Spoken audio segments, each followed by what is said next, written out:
Good morning, everyone. Can you hear me?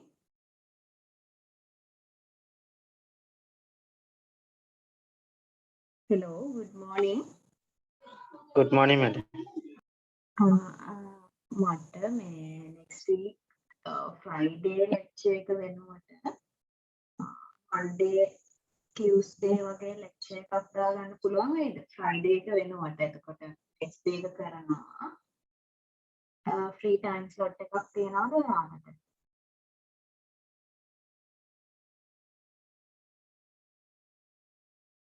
In between Monday and Tuesday?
So do you all having a free time slot in Monday and Tuesday? Yes or no?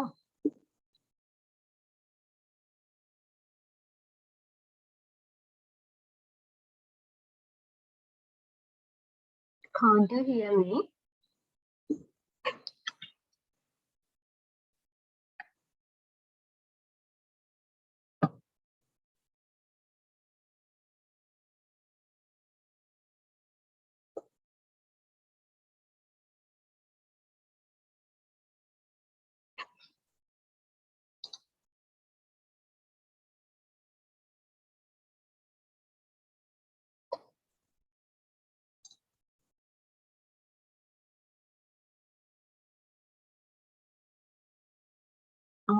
Actually, I am asking for Monday and Tuesday.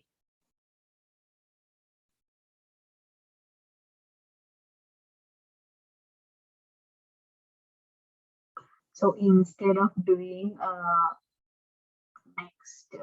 next week Friday lecture, I am asking a free time slot to be taken. ඊළඟ සතියේ Friday lecture පැය දෙක කරන්න නැතුව මම අහන්නේ සම්පූර්ණ අඟහරුවාද free time එකක් තියෙනවද කියලා මට ඒ Friday lecture එක කරන්න.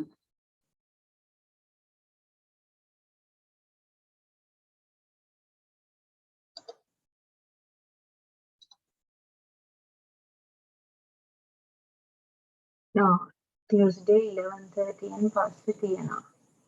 Right, only one student is responding. Okay, so I will schedule the Friday 7:30 to 9:30 today lecture for the next week. I will schedule it in Tuesday 1:30, right? And I will be doing Tuesday 11:30 to 1:30 and Wednesday 9:30 to 11:30 or the scheduled one, and finish off the lecture series, right? Okay, so thank you very much. So I will make a notice on the LMS. So we will start the today's lecture, right? So the next lesson that I am planning to do is the manager rates. So in manager rates,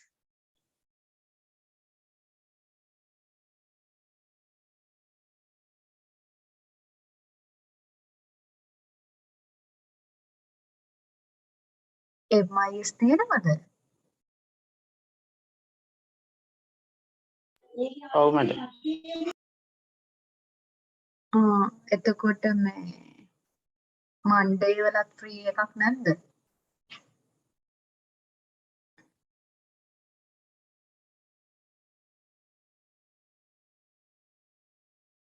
හවස පුළුවන් කියන්නේ after 1:30, right? 4 to 6. So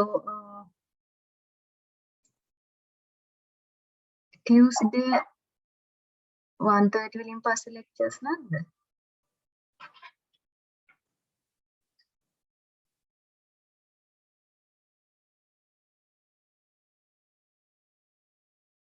Okay, so I will talk with the head of the department and ask whether it would not be a problem of conducting after 1:30 lectures after 1:30.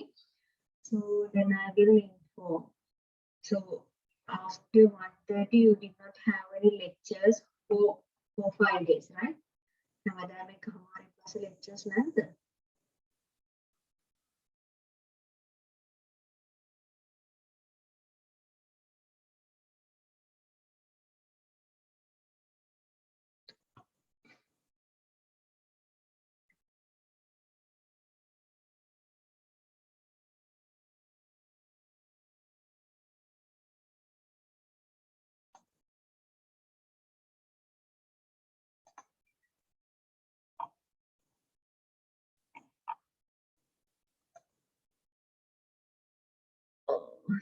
So I'm planning to do the today's lecture on the managing risks. Okay, so in managing risks, basically you have to learn about basic things. There is several steps to be understood, right? So first of all, you have to identify what is the meaning of risk management process, right? Before identifying the risk management process, you should be well aware about what is the meaning of risk. Risks mean uncertain or chance events that planning can overcome or control. So in a project, we are planning several things to be done. We are having activities to be completed. We are having reading activities to be completed, and we are having time schedules. Within this time period, we have to complete our project. Like this way, we are having time constraint, cost constraint when we are conducting a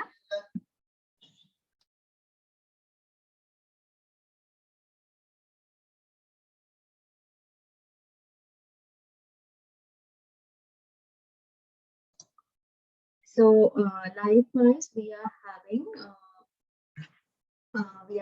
several constraints, and all within that constraint we are doing our project, right? So due to having like those constraints, we are actually having some buffer time, buffer cost to achieve. So in like that situations also we have to face some uncertain or chance of events. Actually, those things we are not planned, and due to that, we have to when we are engaged or when the risk activities occur, we have to take some mitigating action. So there are several things that we can do when we have some risk activity, right? So in risk management, a proactive attempt to recognize and manage internal events and external threats that affect the likelihood of a project success. So in a risk management process, we are actually engaging in a proactive attempt. It is not a reactive attempt. Proactive means what? I think you can understand the meaning of proactive. So in proactive means we are taking some attempts, we are taking some initiative to mitigate those things before happening some of these risk activities. It is not a reactive thing, it is a proactive thing. So in risk management, we are basically thinking about what can go wrong, what are the risk events that can be occurred, and how to minimize the risk events impact. So after occurring these risk events, there are some impacts which can be occurred. So there are some consequences. So how we are going to minimize those consequences after occurring that risk activity, risk event. What can be done before an event occurs? So if we have identified this kind of risks will be going to be happen in the near future, we can anticipate those risks and we can take some necessary action to be overcome, right? What to do when an event occurs? So what to do when an event occurs? So when after identifying these kind of events may occur, we can plan for some of the activity, right? So we are call it as contingency plans, right? So this is the risk event graph. So in the risk event graph, we are basically drawing this risk event graph using the risk in one aspect, risk in one vertical line, and the other vertical line is cost and the project life cycle. So when the project life cycle started, our risk is very high, right? Risk is very high, and the risk is going to be reduced over the project life cycle. But if we see the cost line is very low.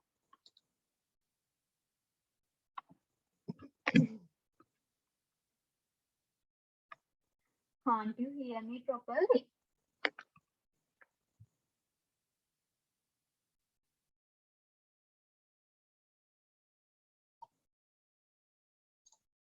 So actually, I'm explaining about the risk event graph. In the risk event graph, you are having the risk figure, risk line. Still, මගේ තාම sound එක clear නැද්ද?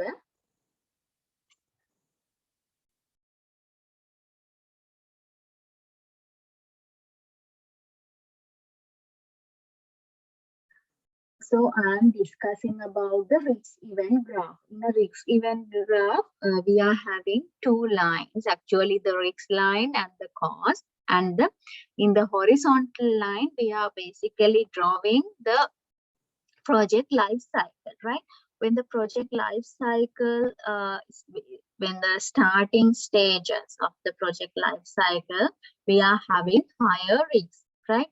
Due to that, our line is higher in the risk term, and the risk is going to be lower over a period of time. That means when we are matured in the project life cycle, our risk is lesser.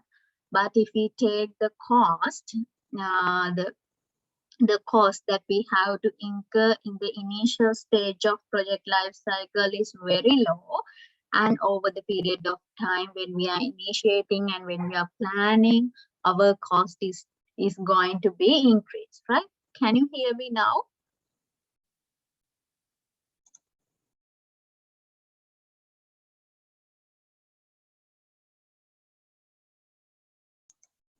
Right. So I hope you can hear this risk event graph, the explanation that I have did. Right. Okay, so let's move to the other slide. So the risk management benefit there when we are after identifying this kind of risks are having for this project, we should take some initiatives. We should take some contingency plan. We should plan for those, right? So the risk management is given us some benefits after the risk. එක මොනවද කියලා දැනගත්තට පස්සේ අපි ඒවට ලෑස්ති වුණාට පස්සේ අපිට risk management කරාම අපිට benefits තියෙනවා, right? So we should be well aware about what are those risk management benefits. A proactive rather than reactive approach. So I have told you before that the risk management is a proactive thing. It is taking action beforehand those risk activities being occurred, right? So it is a proactive thing and it is not a reactive approach, right? So if we take an example of our life as well, දැන් අපිට මොනවා හරි risk එකක් ඇති වෙන්න තියෙනවා නම් අපි ඒක කලින් අඳුනගත්තා නම් අපි මොකද්ද proactive action එකක් ගන්න ඕනේ. So likewise in the project as well. So after identifying these kind of risks will be occur in the near future, so the project managers will take proactive action and they are not taking any actually after identifying risks they are immediately take action, right? It is called as proactive actions. Reduces surprises and negative consequences. So after identifying these kind of risks will be occur, it will reduce the surprises and negative consequences that may happen due to this project, right? Prepares the project manager to take advantage of appropriate risks. So the project manager can be prepared by himself or herself to take the risks and to mitigate the risks, and the project manager see whether this risk can be converted into an advantage, right? So if I am able to convert this risk into advantage, that project manager can take a positive impact from that risk as well, right? Provides better control over the future. That means after identifying risks that will may occur in the future, they can control those things in the future, right? Improve changes of reaching project performance objective within the budget and on time. So in a project we are having a budget as well as we have to finish the project within the time period, right? So after identifying this kind of risks will occur in the future, we can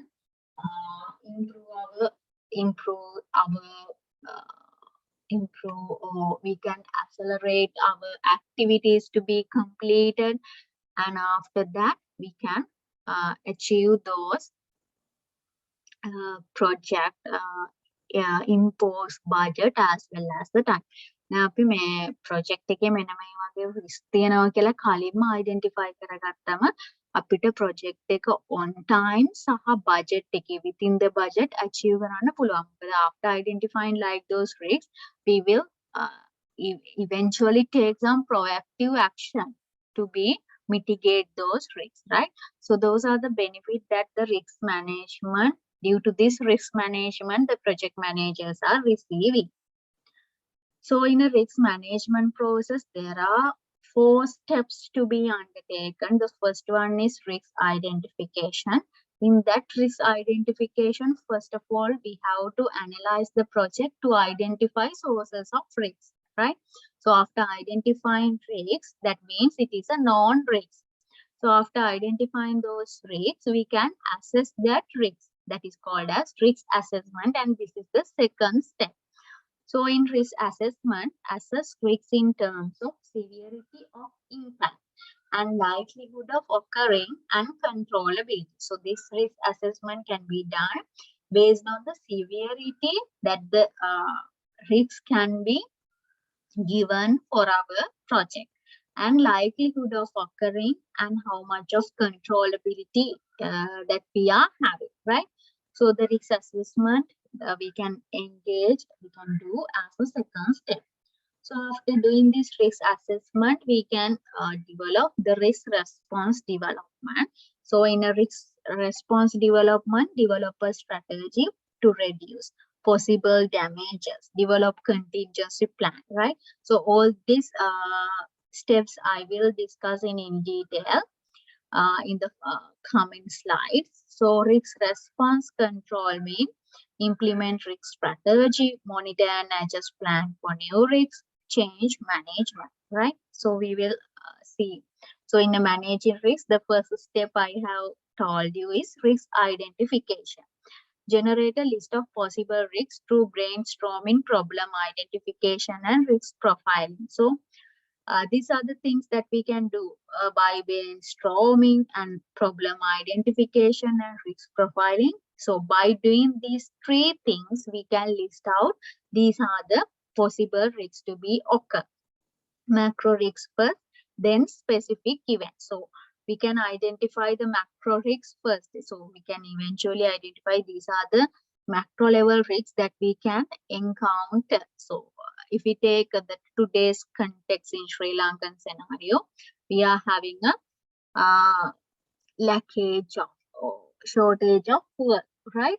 Therefore, as a result of that, it is a risk for the business firm. So based on that risk, how the business firms are going to, or the project managers, how the project managers are going to mitigate those risks. What are the actions that they are going to take, right? So likewise, by doing brainstorming, problem identification, and risk profiling, they can identify the several risks that they are that can be occurred, right? So the second step is risk assessment. Risk assessment can be done using scenario analysis, risk assessment matrix, and failure mode and effect analysis. So it is denoted as FMEA. And probability analysis can also be done. Decision tree, NPV, and PERT. So can you all remember the word PERT? So I have discussed this PERT as a separate lesson for you, right? So can anyone tell me what is meant by PERT? I have actually done a lesson for you. That is the program evaluation and review technique.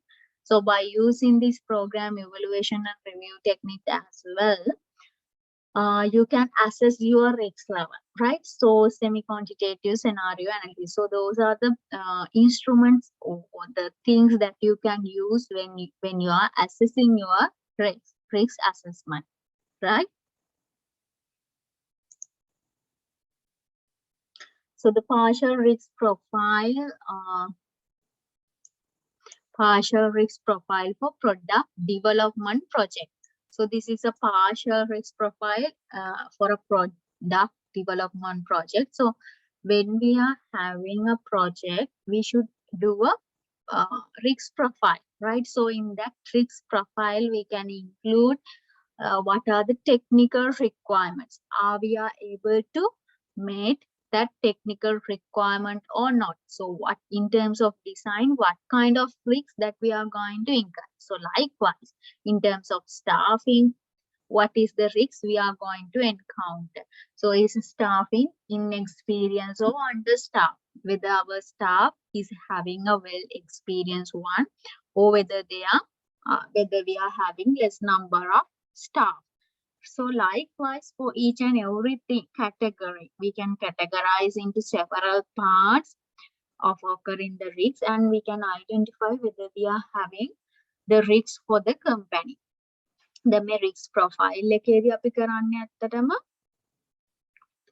එක එක තියෙන risk ಜಾති ටික identify කරගෙන ඒ කියන්නේ අපි හඳුනා ගන්නවා මෙන්න මේ වලින් ඒ කියන්නේ technical requirement එකෙන් design එකෙන් testing එකෙන් development එකෙන් ඒ කියන්නේ එක එක categories වලින් අපි හඳුනා ගන්නවා ඒ වලින් අපිට එන්න පුළුවන් risk එක. ඊට පස්සේ අපේ project එකට අනුව මොන වගේ risk එකක්ද දෙන්නේ. So if we take an example of custom. So does the customer understand what it will take to complete the project? So whether our customer is well understandable person, or whether we can convince that person if our project is delayed for 1 to 2 days. Is it possible to convince that customer? So if not, it is a risk for us. That means we have to complete our project within the imposed time period. So likewise, for project to project, this risk profile is going to be changed, and we can take several headings. Under several headings, we are identifying risks, right? So this is a risk assessment form. So in a risk assessment form, so this is also an example for you. So likelihood as well as impact and the detection difficulty.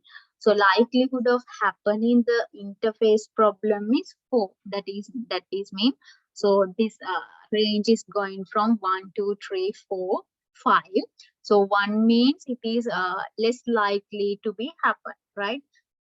5 means it is more likely to be happen. දැන් මේකේ scale එක ගත්තම 1 2 3 4 5 විදියට තමයි යන්නේ. ඒ කියන්නේ 1 එකේදී අපි ගොඩක් ගන්න අඩුයි කියන එක. ඒක 2 3 4 5 වෙද්දී තමයි ඒකේ ඉම්පැක්ට් එක වැඩි. So the risk event I have what we call list it out, and the likelihood is also given. So the likelihood of happening this interface problem is 4, and the impact is 4, and the detection difficulty is 4, right? So when it is be occurred is the conversion stage, right? So likewise for the risk event, each and every risk event we can identify the likelihood, impact, and the detection difficulty. So we are calling this form as a risk assessment form. So after formulating the risk assessment form, we could be able to draw our risk severity matrix. So in risk severity matrix, so if we take in risk severity matrix, basically we are having the likelihood as well as the impact, right? So those are the 2 points we are having. And if I take the interface problem, the likelihood is 4 and the impact is 4. So the likelihood is 4. Likelihood is 4 means this. Impact is 4 means this. Impact is 4 means this. This means interface problem will going to be occur in this cell, right? So likewise, for the system freezing, likelihood is 2, impact is 5. Likelihood is 2, and impact is 5. So this is where the system freezing is there, right? So after drawing this risk severity matrix,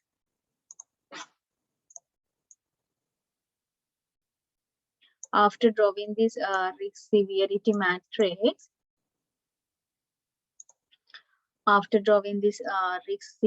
matrix, this area, the red zone, we can identify it as the major risk area.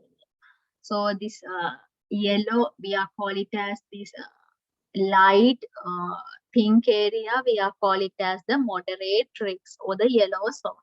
And this is the green zone. That means it is having a minor risk, right? So after identifying the risk assessment form, we are actually able to develop our risk severity matrix as well. So in a risk severity matrix, we are identifying the red zone, yellow zone, and green zone as well, right? So the risk schedule. So in a risk schedules also, we are if our schedules are happening in a best case schedule, we will complete our project within 470 days. Our baseline schedule is 500 days. So if the worst things will occur to our project, it will take 590 days, right? So actually, the actual schedule is 300 days, but we are forecasting to complete our schedule within 550 days. So for this, in terms of schedule itself, we are having several risks, right? The schedule cannot be met within the given time period. So this is for the risk schedule. And in managing risks, I have discussed about 2 steps. The first one is what? Risk identification I have talked, and the risk assessment I have talked. I have explained there are 4 steps, right? In steps, there are 4 steps, and the third step is risk response development. So how we are going to respond for these risks? We have already identified these are the risks to be occur. So after identifying these risks, how we are going to respond? So how we are going to respond for those risks? The things that we can do is mitigating risks, reducing the likelihood an adverse event will occur, reducing impact of adverse event. So we can reduce the likelihood that an adverse event will occur. We are taking some initiative to mitigate the identified risks, right? So transferring risks mean paying a premium to pass the risks to another party. So in transferring risks, අපි premium එකක් ගෙවලා ඒ risk එක another party එකකට pass කරනවා. So for example, if we take insurance, so why we taking insurance? Because we want to transfer that risk to an insurance company. We are paying some premium for taking that risk to the insurance company. So best example is transferring risks is insurance, right? So avoiding risks means changing the project plan to eliminate the risks or condition. So we are avoiding several risks that can occur. The next thing that we can do as a risk response, sharing risks, allocating risks to different parties. So if after identifying this is the risk to be occur, that risk is going to be shared among different parties. And the next thing that we can do is retaining risks, making a conscious decision to accept the risk.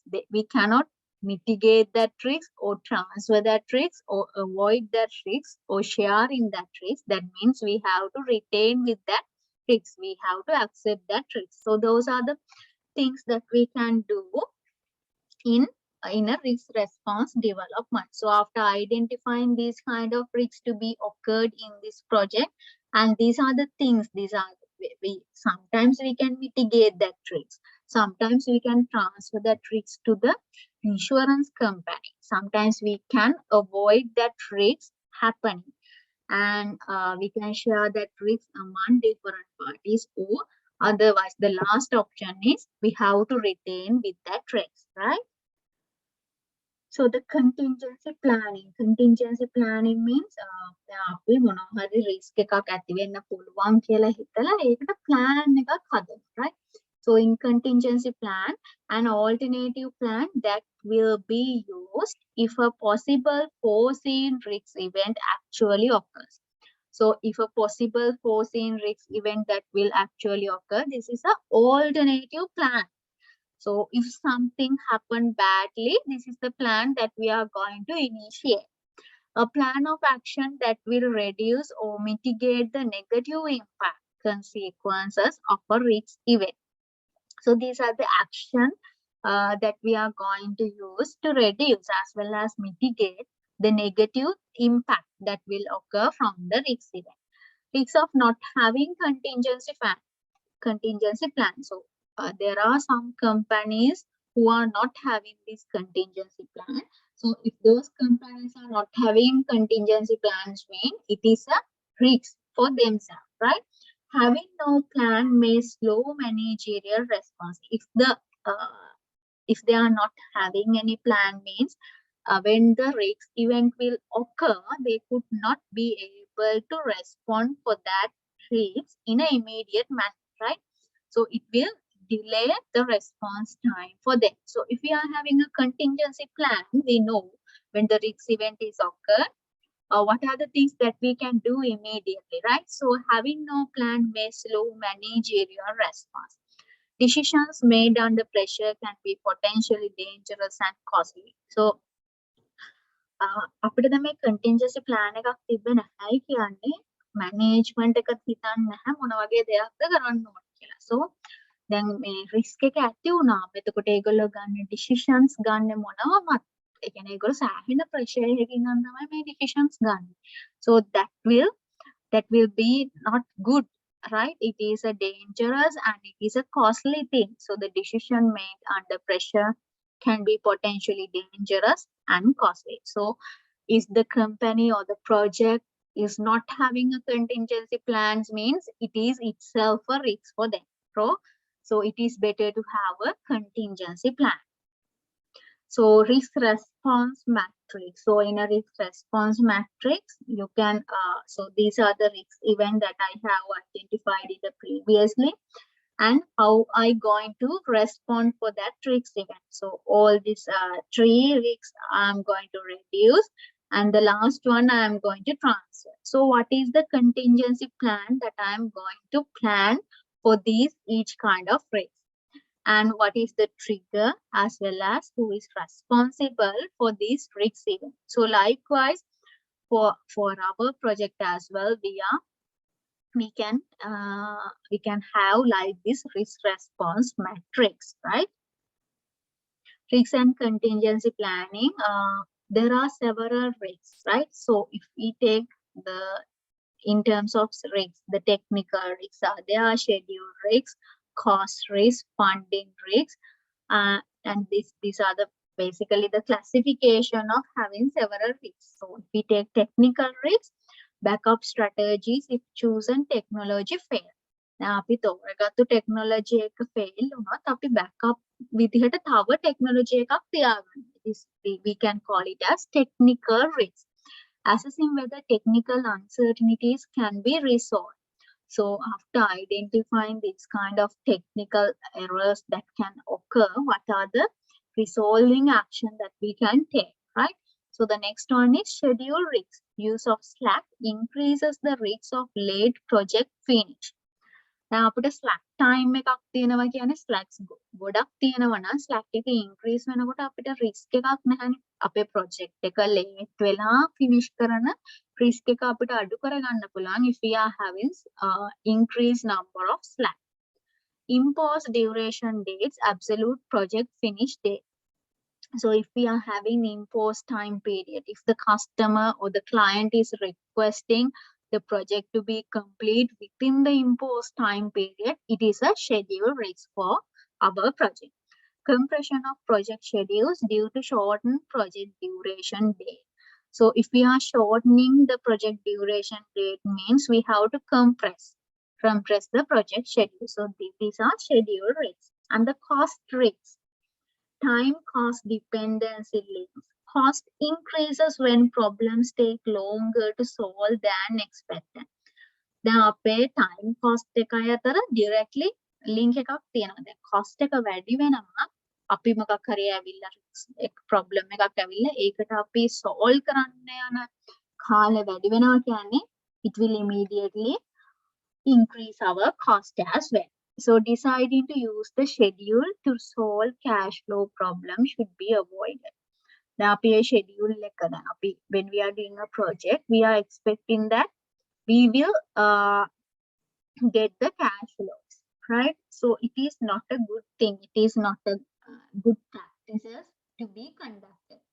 Price protection risks. A rise in input cost increase if the duration of a project is increased.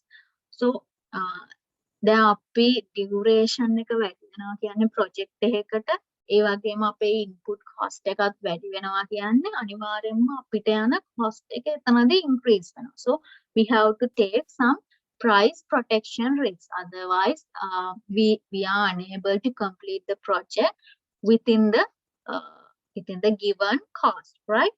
So the funding risk means changes in the supply of funds for the project can dramatically affect the likelihood of implementation or successful completion of a project.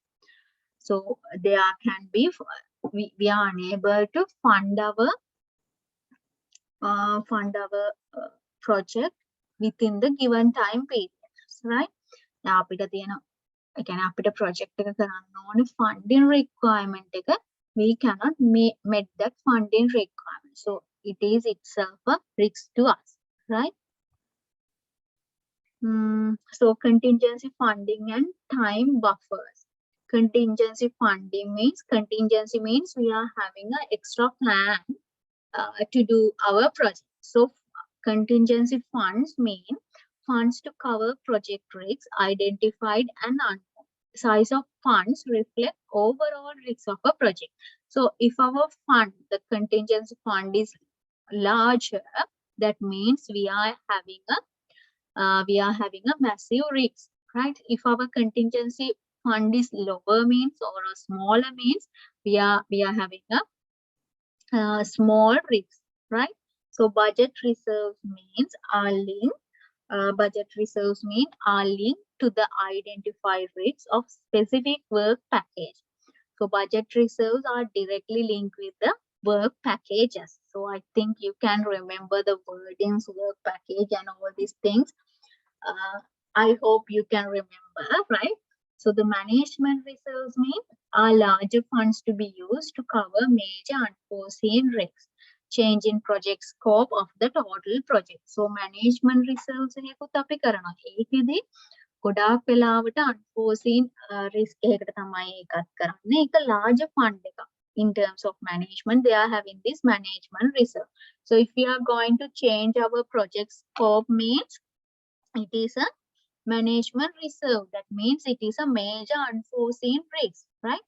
So the next one is time buffers, amounts of time used to compensate for unplanned delays in the project schedule.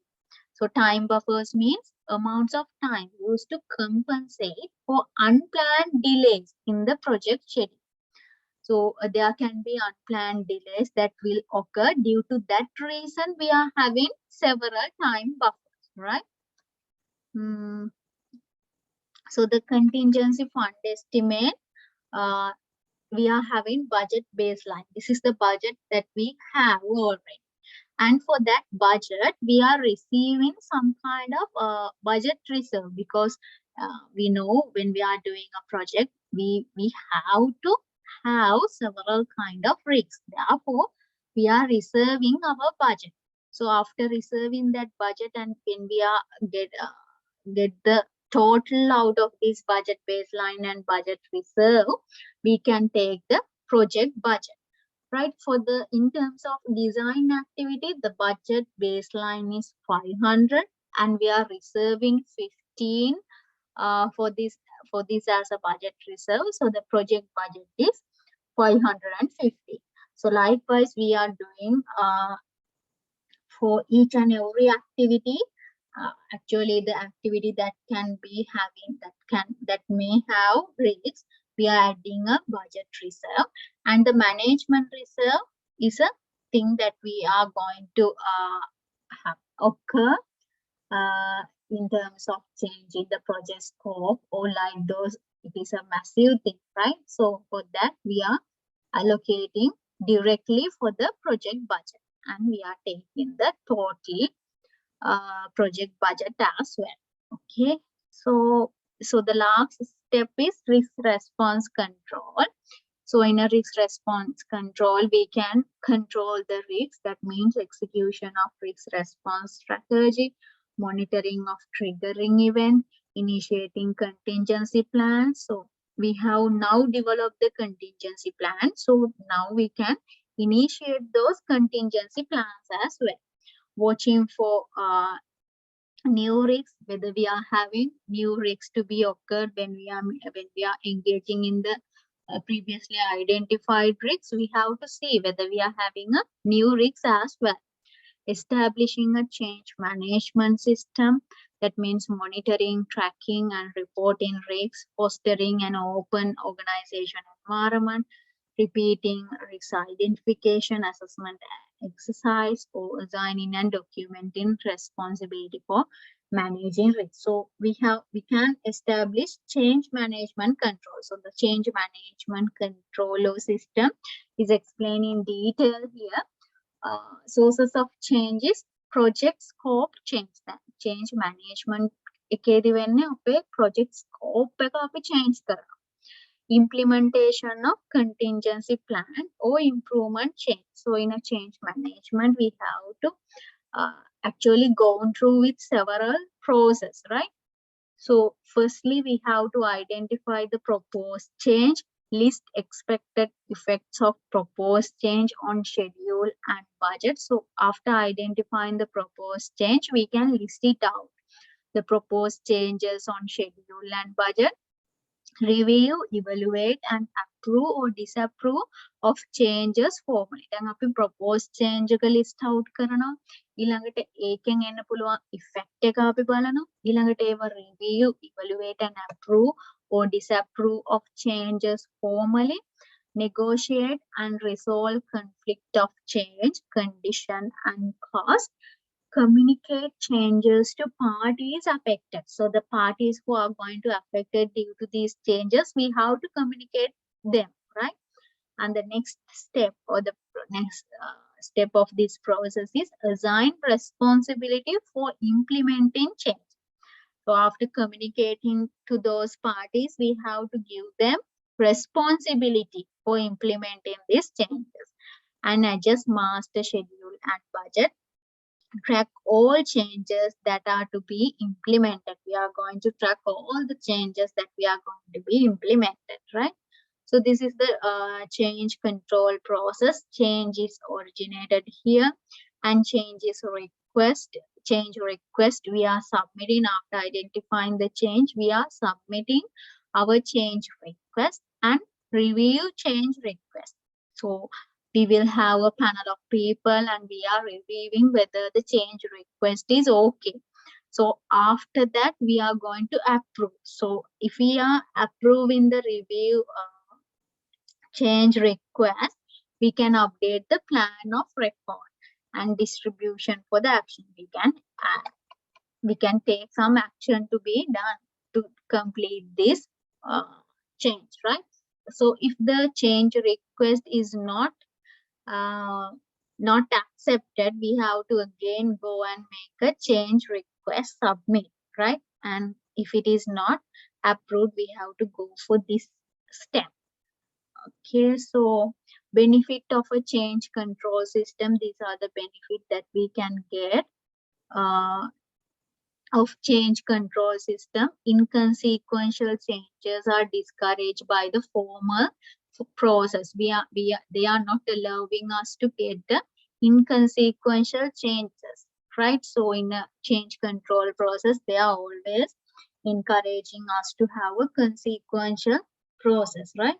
Cost of changes are maintained in a log. So in the coming slide, the example for a log is there.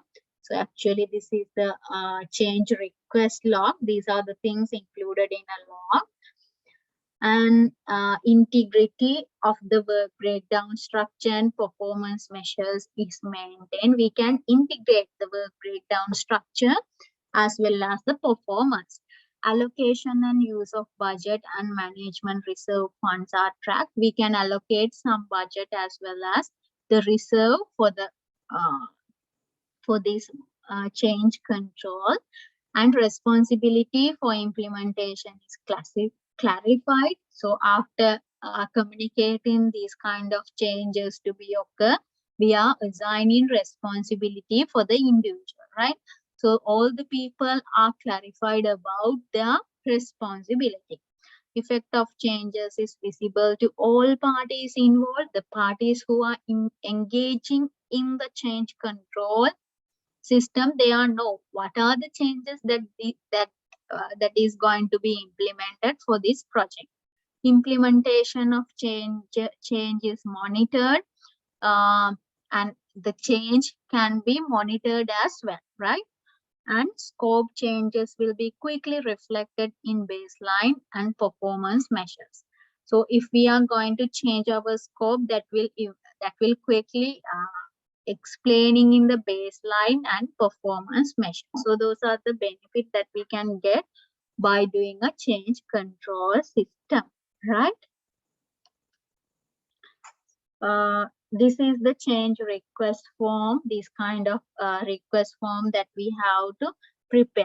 So change request submit request form, the example for a change request form, and this is the change request log. So those are the headlines that we are having under change request form. So this is the end of this managing communication.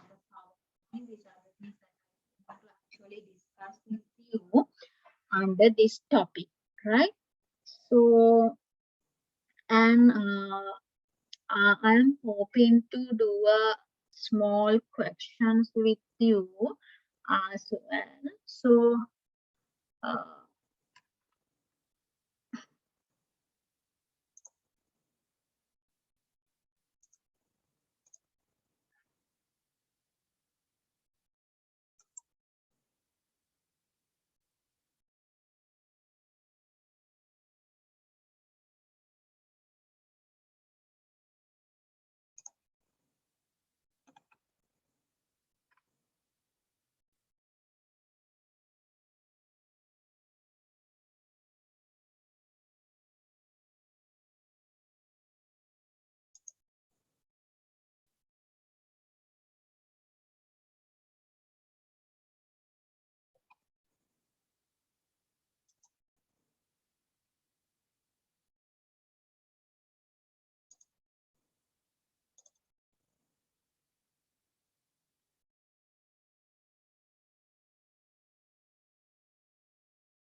uh, so I'm planning to do this. Uh, Actually, I'm not going to do the project closure, the lesson with you. Actually, that lesson is also having theoretical part. So I think it is better to discuss some questions with you, right? So let's do a question. I will type the question and please write it down that question and try to do that thing, right? So in this question, you have to draw a activity on node project network, right? So I will write down the activities and all these things. Please write down this question and try to do this, right?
No, this question is not relating to the managing risks lesson. This question is relating to the drawing the project network, right? So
So this is the question for you, right? So in this question, you have to draw the project network, right?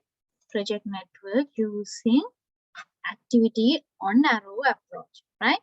And after drawing this project network using activity on arrow approach, you have to identify what are the critical path activity and what is the expected project completion times in weeks, right? So can you all see this question is given it in weeks, right? When you are answering your question in the examination, you have to specify that this many of weeks will take to complete, right? It is not adequate just to put numbers by putting, for example, it will take 30 so you have to mention it as 30 weeks, right? So you have to specifically mention it that. So please write down this question and try to do this question. So when you are done completing this question, please let me know. So then after I will do the calculation. So I will draw the project network, right?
Have you finished?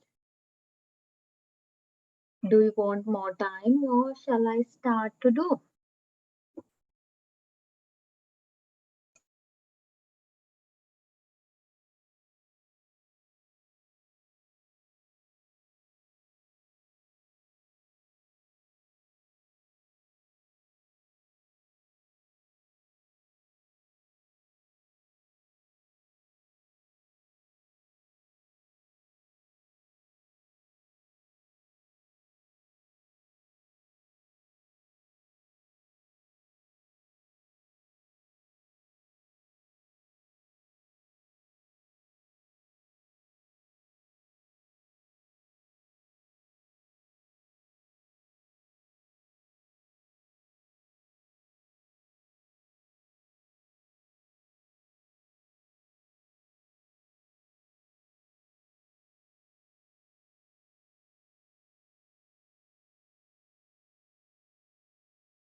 Okay, so I think all of you have finished and mentioned that.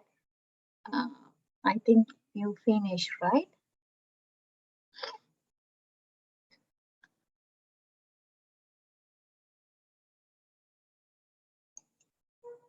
Okay, so in this question, you are asking to draw the activity on arrow method using activity on arrow method. So when you are using activity on arrow method, I have asked all of you to draw what? A circle or a square or a square, no, a box or a circle. So in activity on arrow approach, we usually use a circle, right? And so we will start to do and see, right? Uh, so according to this question, the first activity is L and there is no any predecessors. So as I'm doing this calculation using Excel, it is not easy to draw circle, right? Therefore, I'm drawing boxes. But when I'm asking you to draw the activity on arrow approach, if I ask in the examination paper, draw using activity on arrow approach, you have to uh, use circle, right? ඔයගොල්ලෝ circle වලින් නේද යන්නේ මේ node එක. So have you all used circles to draw a node in this question? Right. Yes. Right. So please remember that at the exam. Okay. So the first one is activity is L, and activity L, and so in activity on arrow approach, the activities are indicating it to what? Activities are indicating through these arrows, right? So I saw that in your assignment, most of the times the arrows should be housed to draw from this side to this, right? Then mama ඔයගොල්ලන්ගේ assignments වල දැක්ක ඔයගොල්ලෝ ගොඩක් අය ඇඳලා තිබ්බ project next work reduce කරන්නේ කොහොමද ඒ ඔක්කොම ඇඳලා තිබ්බා. Can you all hear me?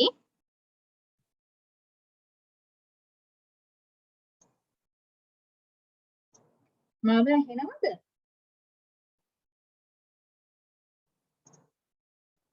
Right.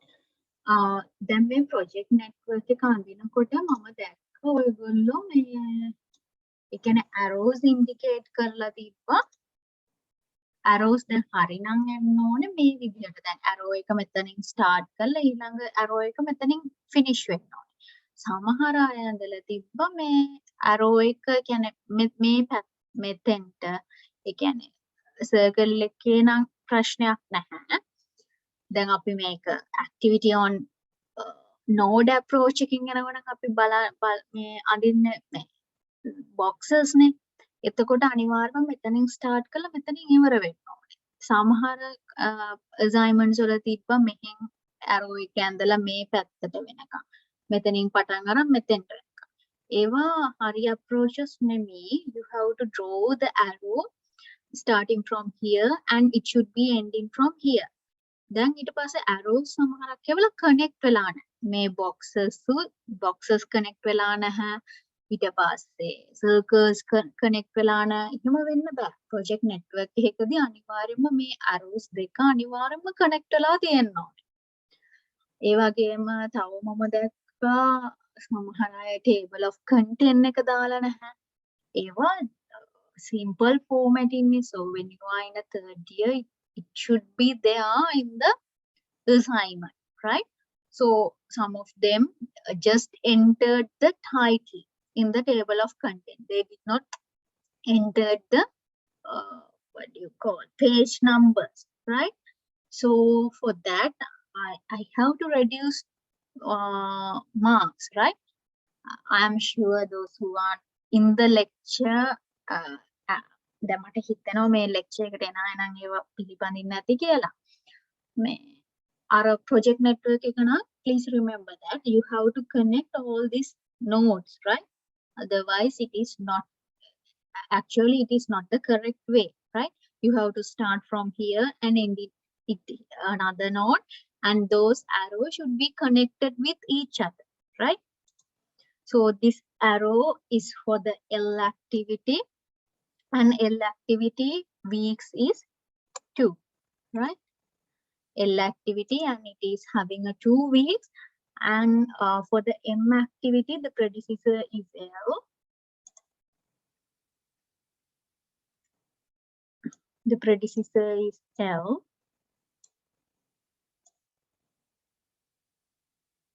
The predecessor is L, and this is for the M activity, and M activity is having 8 weeks. So please remember that the nodes you have to indicate in circle, right? And for the N activity, the predecessor is L. We can start from here.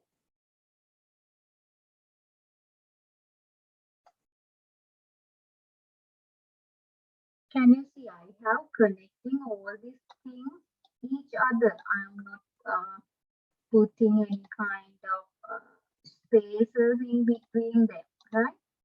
So it is better.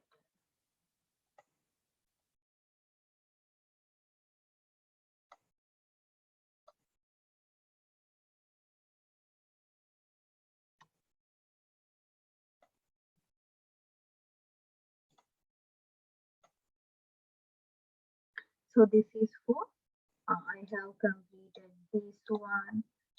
This one is also completed, and N. This is for the N activity. This is for the N activity, and the weeks are 5, right? N activity weeks are 5, so I have completed this. And for the O, M and N, both this M and N has to be completed to start the M. That means we have to connect this M and M using what? We cannot connect these two, right? So using what activity we are going to connect this M and M? M as well as N. So I am calling it in a name. So very good. Diane mentioned that it is a dummy activity. Very good. So the dummy activities we are illustrating using what? We have to put draw the dummy activity using a break line, right? So you have to connect this dummy activity with each other, and that activity has to be drawn like a dash, right?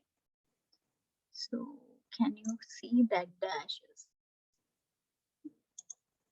So it should be draw like a dashes because it is a dummy activity.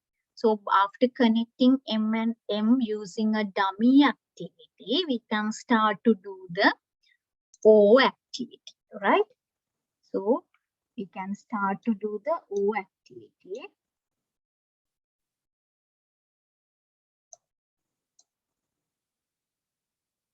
We can start to do the O activity. So for the O activity, the weeks are 3 weeks, right? Okay, I have completed this as well. And for the P activity also, M and N is the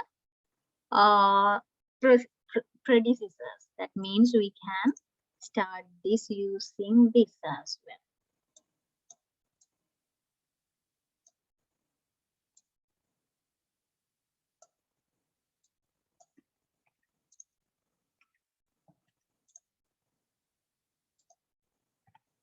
So this is for the P activity, right?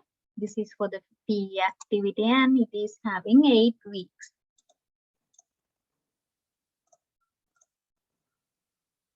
When you are writing down the activity name and the weeks taken is also you have to write it in the above of the arrow, right? It is better to write the activity name and the duration in the above of the arrow, right?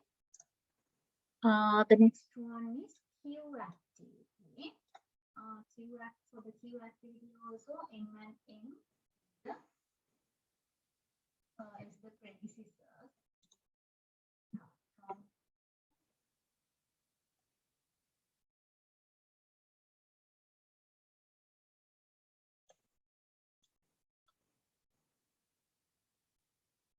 Can you see I am starting all these things from this side, right?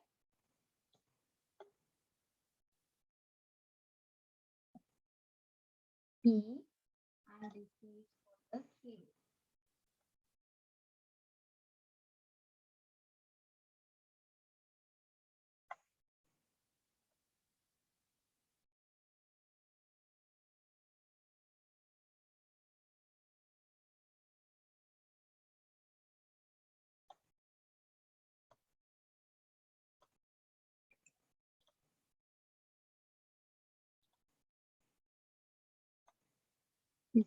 This arrow is for the Q and the weeks are 6.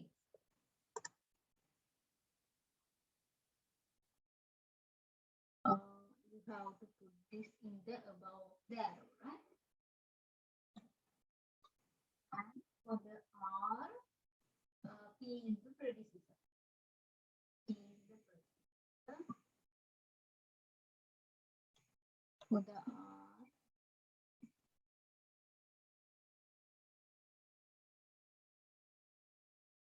for the R activity, the weeks are 2. P is the predecessor.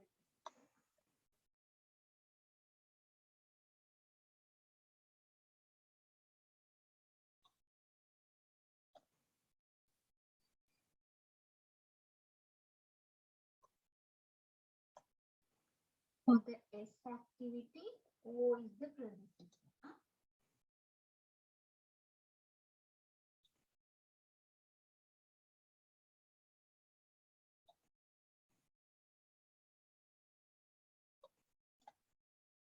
For the S activity, O is the predecessor.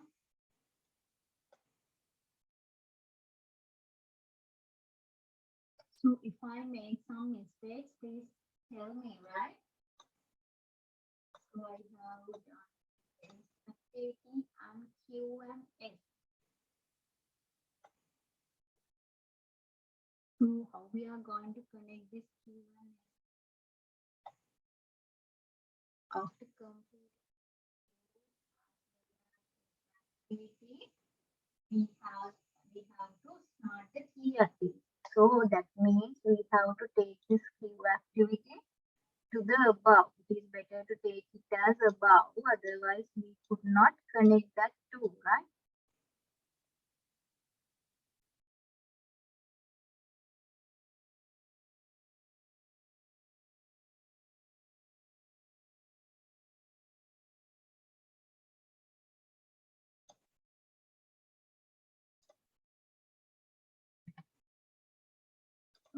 Q6 is having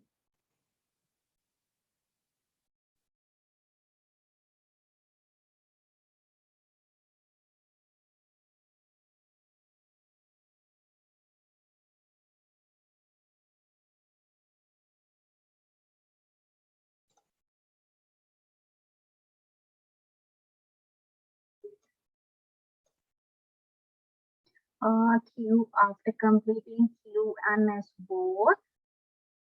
After completing Q and S both, what we can do?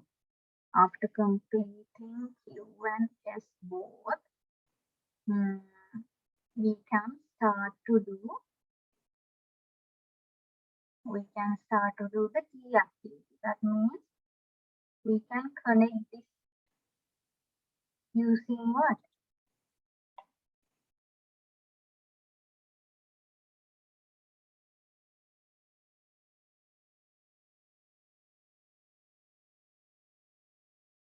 Shall we connect this using dummy variable, or what is the thing I have to do? For the Q and S, the predecessors are after completing both this Q and S, I can start to do the T activity. So what can I do?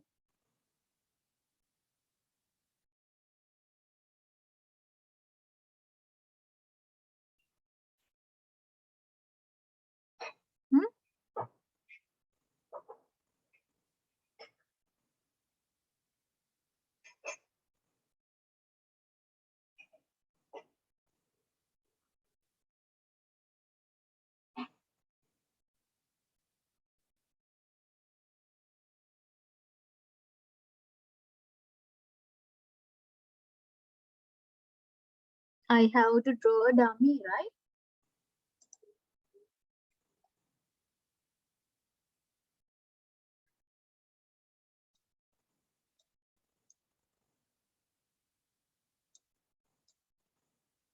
After completing Q and S, we can start to do the T.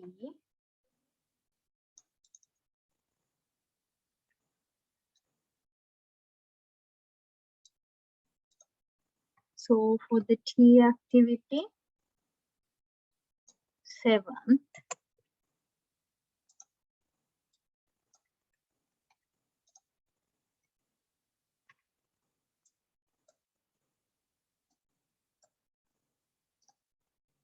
after completing R and T both U, after completing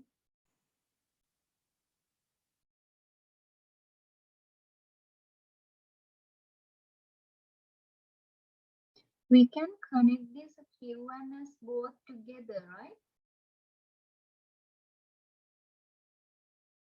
We can connect this Q and S both together. Neither.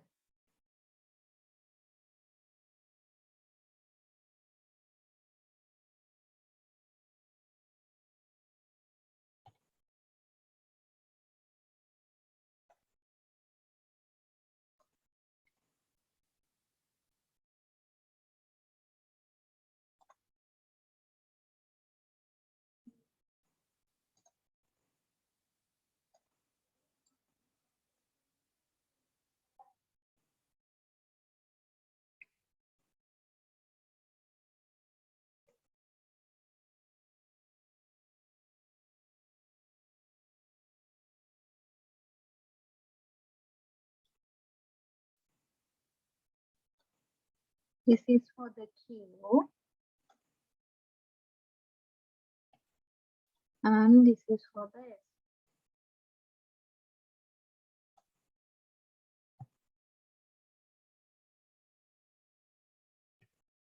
Right? So after completing Q and S both, we can start to do T activity. T is for the 7.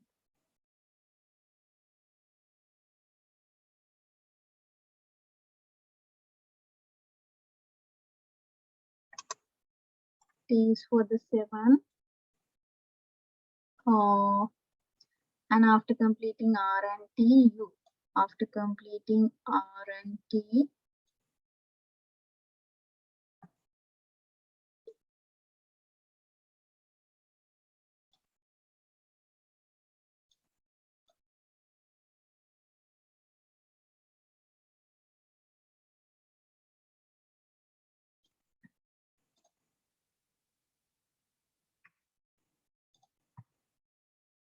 after completing R and T,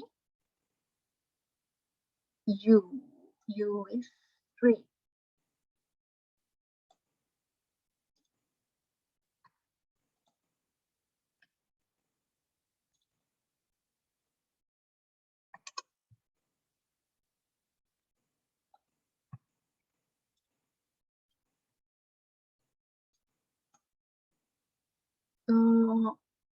After completing U, we can start V5.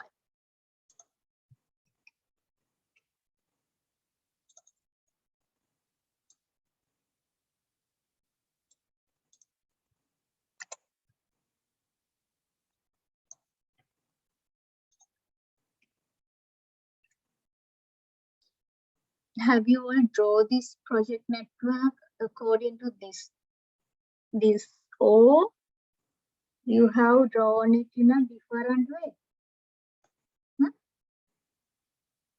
So then after we can calculate the forward pass calculation. So it should be start with 0. මේ විදිහට දාන්න නැත්නම් වෙනස් විදිහකට දාන්නේ. So if it is starting point is the same thing, we cannot actually we cannot draw the same arrow. Therefore, we have to use a dummy activity here. But for this activity, you can see the Q starting point is here and S starting point is here. Therefore, we can connect the 2 arrows each other for 1 node. That's why I have taken that thing for the 1 node. Right? This is also same. So please remember, instead of drawing boxes, you have to draw a circle here. Right? මේ විදිහට දාන්නේ.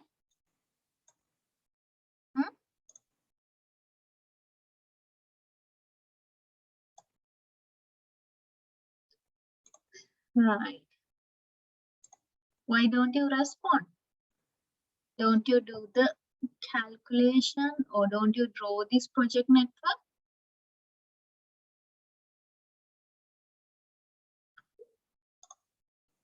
So different way. කොතනද different way එකට යන්නේ?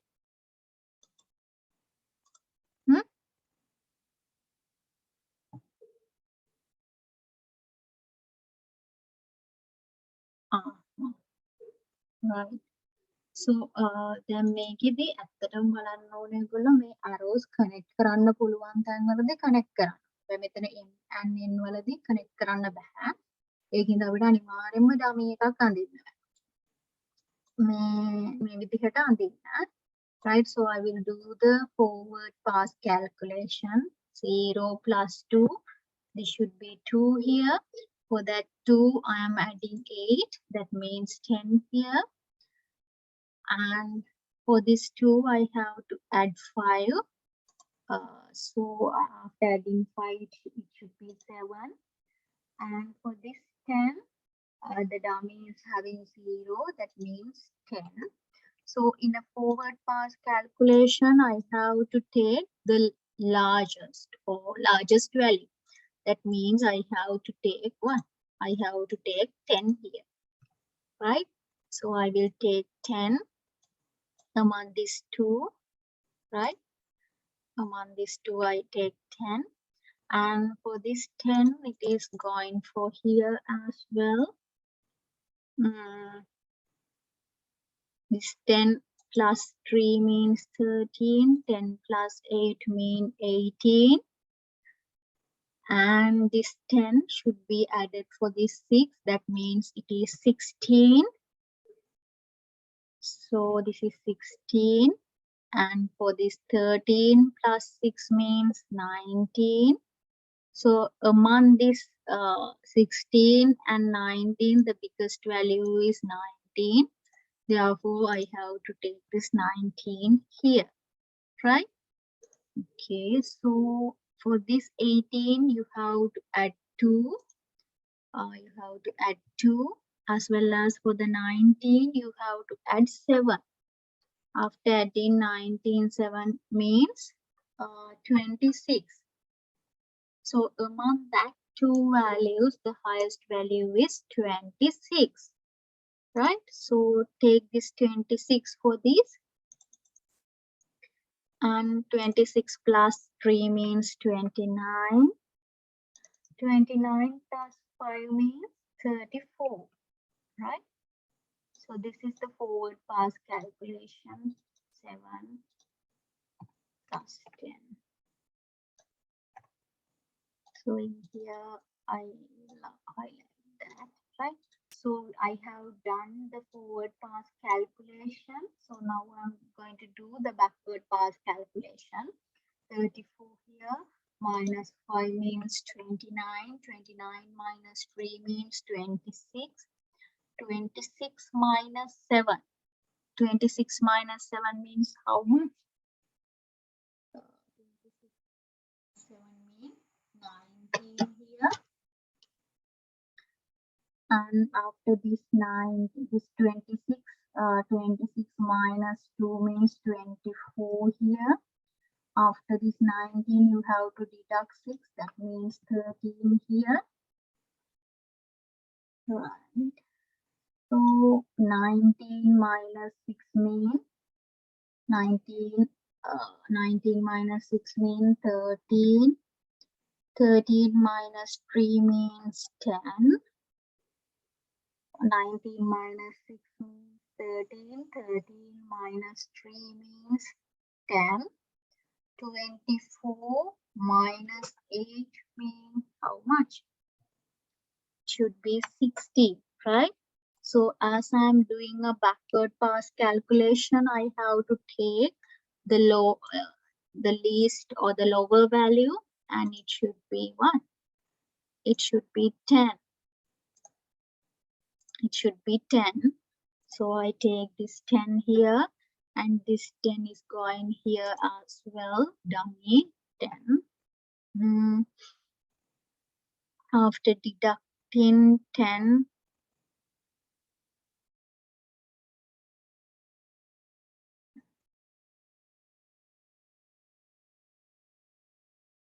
after deducting 10,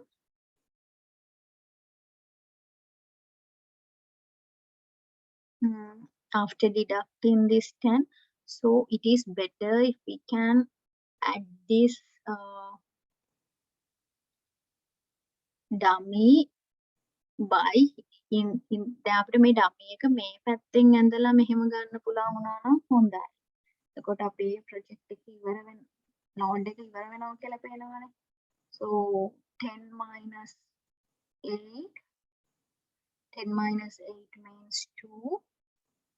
In here we are having 2 arrows. 10 minus 8 is 2, and 10 minus 5 is 5. So among that, I have to take the 2 here.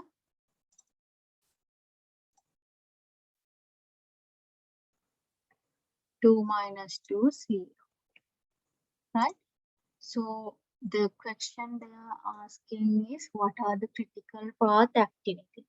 So the critical path activity we can highlight L, O, and what?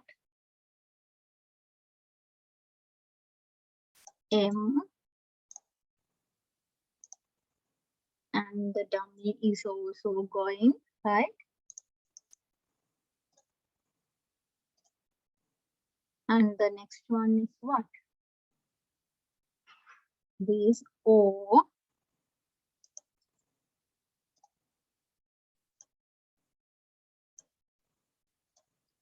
and the next one is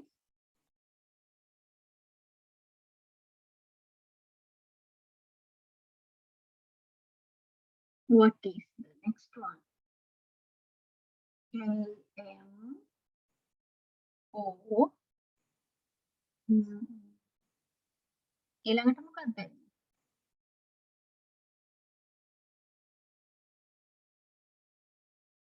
We can take this as well, right?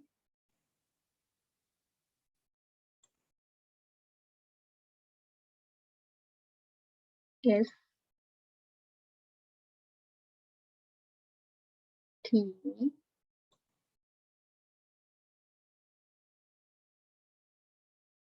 U, and V. So see whether you are getting the, yes, very good. So see whether this network is having one critical network or not, right? So what is the expected project completion times in V is 34, right? So L to 8, 34 weeks, right? Very good. So it should be 2 plus 8 plus 3. S is having this 6 here and 7, 3 and 5. So it is having the 35. This is the longest part, right? So in here it is better to take this node into here, right? Then after we can connect this node using this. දැන් මම කියන එක තේරෙනව නේද? මේ node එක අපි මේ පැත්තට ගත්තම මෙතන dummy variable connect කරන එක අපි මේ පැත්තෙන් start කරලා connect කරන්න පුළුවන්. So as I have to correct all these things, the rest of the thing, I will not draw like that way, right? So it is better to put this node into here and connect this using a dummy variable by using this dash, right? Okay, so do you have any questions regarding this question? Okay, I will give you another question to be done as a homework. So making questions, the monohari.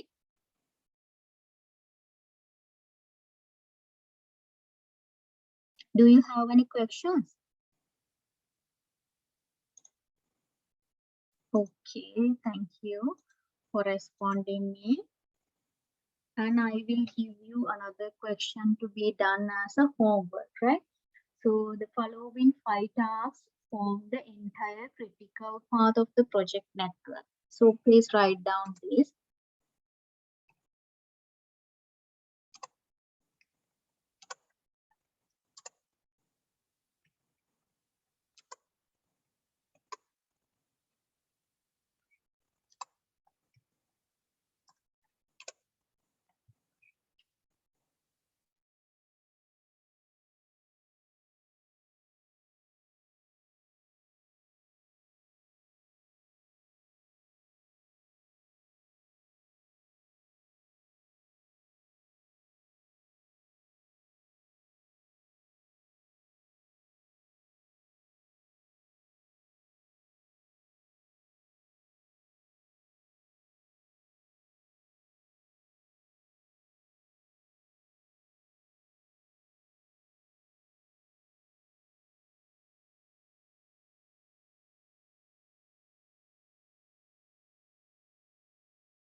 So please do this question as a homework. And for the ඔයගොල්ලන්ට ඇත්තටම නැද්ද සඳහන් විහරුවාද free time එක? After 1:30 I can take, right? So I will discuss the thing and I will inform you one of your batchmate to convey this message. Right. So have you all write down this question?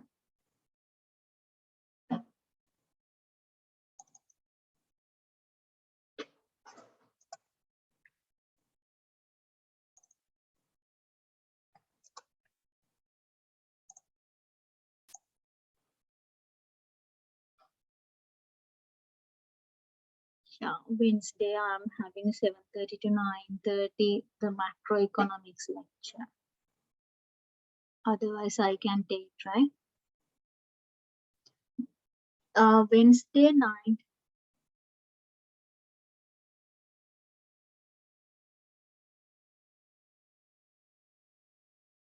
Right. I will upload the lecture recording. So far I have uploaded all the lecture recordings. I will upload this as well. Okay, so please do this question and come. And for the remaining 2 lectures, I am hoping to discuss the tutorial, actually, the questions with you. Right. So thank you very much for participating for the lectures. I will wind up the today's lecture.